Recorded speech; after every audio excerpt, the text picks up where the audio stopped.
Hello, this is the daily Forex report for October 25th.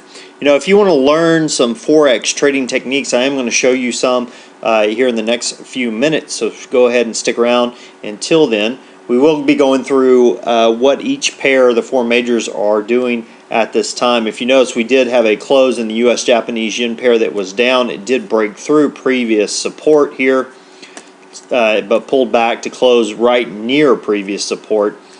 We are looking for this pair to potentially go as high on a pullback to 81.78, possibly as low as 79.92. Look for some resistance around 81.50 and look for some support around 80.25. Now let's take a look at the EURUSD pair. This pair gapped up, didn't quite close the gap as of yet, did go much higher but pulled back. We are looking for this pair to potentially go as high as 141.61, possibly as low as 138.15. Look for some resistance around 141.00 and look for some support around 138.75. Now the pound US dollar pair, this pair closed higher, is moving sideways overall. Look for it to potentially go as high as 158.53, possibly as low as 155.88. Look for some resistance around 157.75 and look for some support around 156.50. Now the US Swiss, this pair gapped down at the open of the session, hasn't retraced it as of yet. Remember, we have an 89.1% chance of it retracing prior to Friday's close.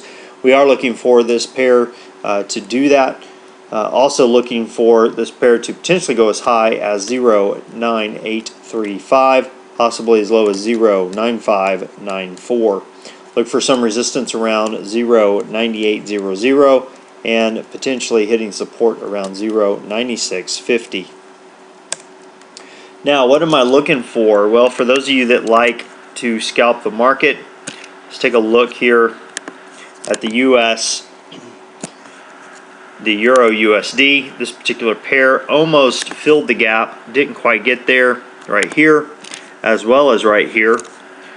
So we are looking for it to fill that gap. It's about a 5-pip move or so between the two. So look for that gap to be filled, and it should be filled fairly quick when the move occurs. Now another one that we're looking at is the US Swiss. Same type situation on this one. This one didn't quite get there as far as at the close, previous Friday's close.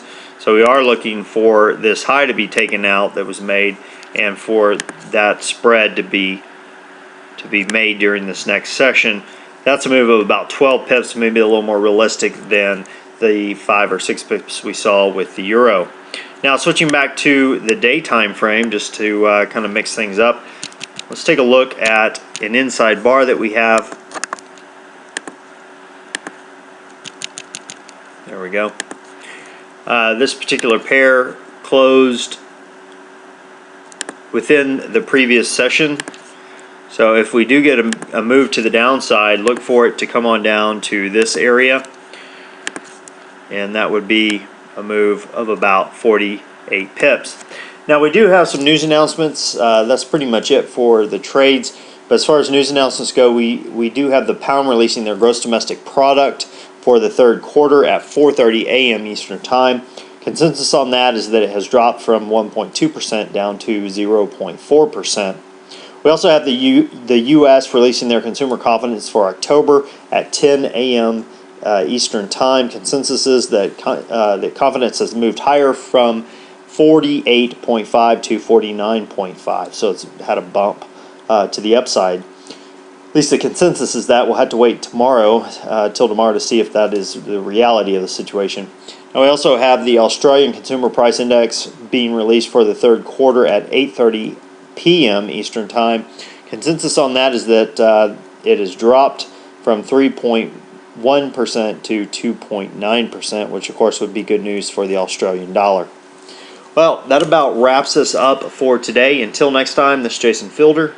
Good trading.